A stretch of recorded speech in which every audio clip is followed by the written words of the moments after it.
আসসালামু আলাইকুম। আপনারা দেখছেন ভিলেজ বয় আর আমি আপনাদের সঙ্গে ফারুক আজম। আমি এখন দাঁড়িয়ে আছি গুরুস্থানে। আমার পিছনে এই কবর, না জানি এখানে কত লোক আমাদের গ্রামের শুয়ে আছেন কবরস্থানে।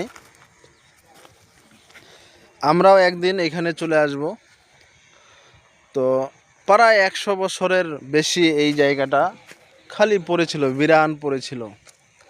তো আমরা 8-10 বছর আগে চিন্তা করলাম যে এটা ফেলে না রাখে কিছু তো একটা করি।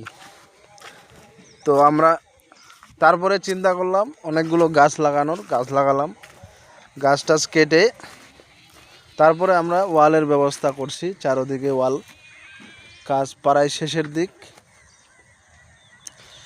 তারপরে আবার গাছ লাগানো হয়েছে, ইউক্যালিপটাস। এখন এই গাছে লুফার অনেক পড়ছে। লুফার পোকা ধরার কারণে স্প্রের কাজ চলতেছে, দেখতে পাচ্ছেন স্প্রে চলতেছে। বিষয়টা হচ্ছে আমরা কিছু আমাদের বিবেক খাটিয়ে, বুদ্ধি খাটিয়ে আমরা যেন এমন ভালো কাজ করতে পারি। মরতে সবাইকে হবে।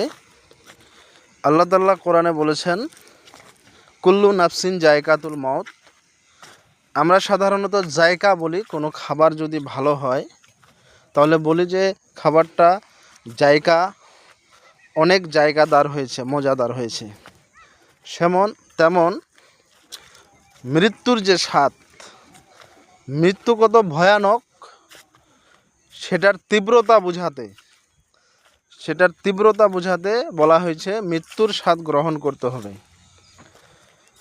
ধরেন একটা ছেলে খুব বদমাশি করতেছে, বাচ্চা ছেলে। ওর মা বলতেছে তোমার বাবা আসুক, তোমাকে এমন মজা চাখাবে তুমি টের পাবা।